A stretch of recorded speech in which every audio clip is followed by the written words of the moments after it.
Hey, welcome to my kitchen. Today, we're diving into a dessert that is pure, decadent bliss. The salted caramel pudding cup. Imagine a silky, creamy pudding with that perfect balance of sweet and salty caramel flavor, all in a cute little cup you can enjoy anytime.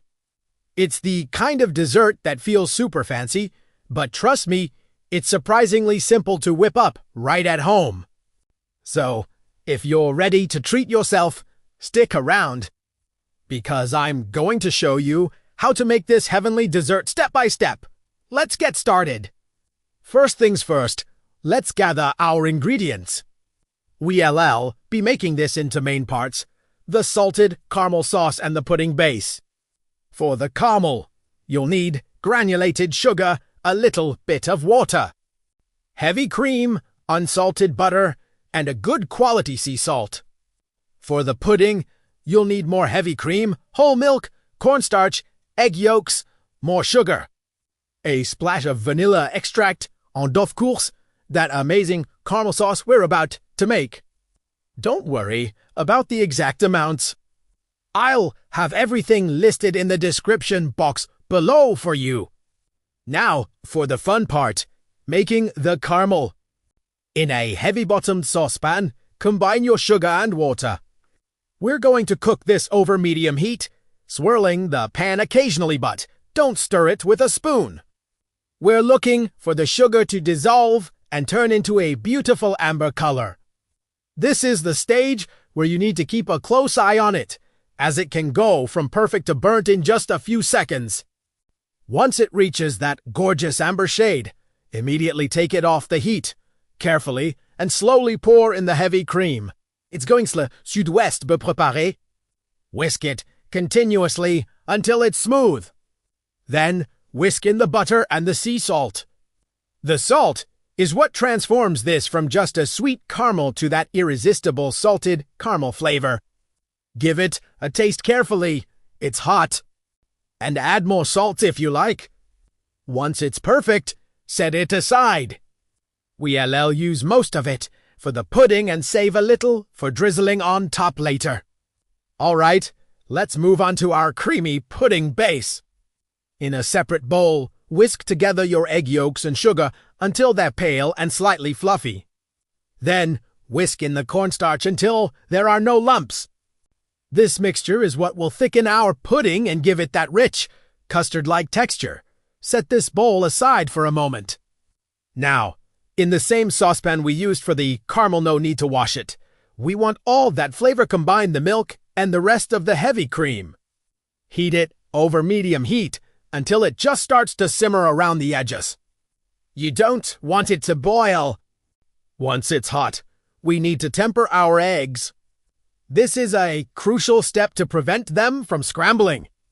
Slowly pour about half of the hot milk mixture into your egg yolk bowl while whisking constantly. This gently raises the temperature of the eggs.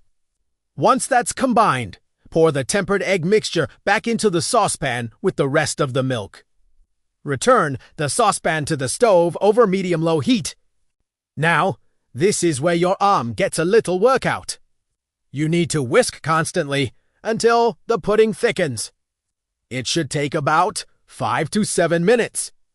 You'll know it's ready when it's thick enough to coat the back of a spoon. Now for the magic moment. Take the pudding off the heat and whisk in that glorious salted caramel sauce we made earlier, reserving just a little for garnish. Also, add your vanilla extract. Keep whisking until everything is beautifully combined and the pudding is silky smooth. Look at that color. It's just incredible.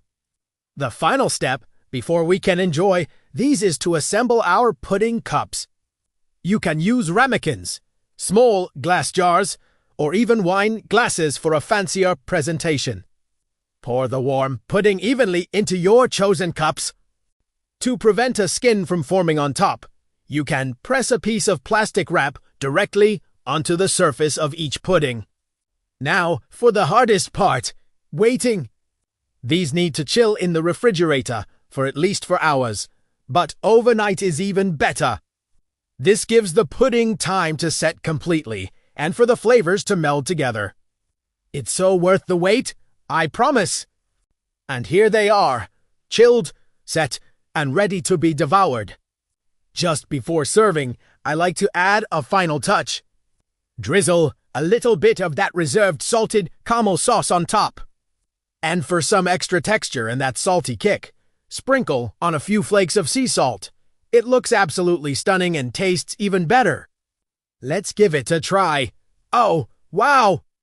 That is unbelievably good. It's so creamy, so rich, and that salted caramel flavor is just perfect.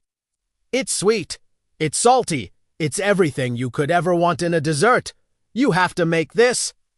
Thank you so much for joining me today. I hope you enjoyed making these salted caramel pudding cups as much as I did.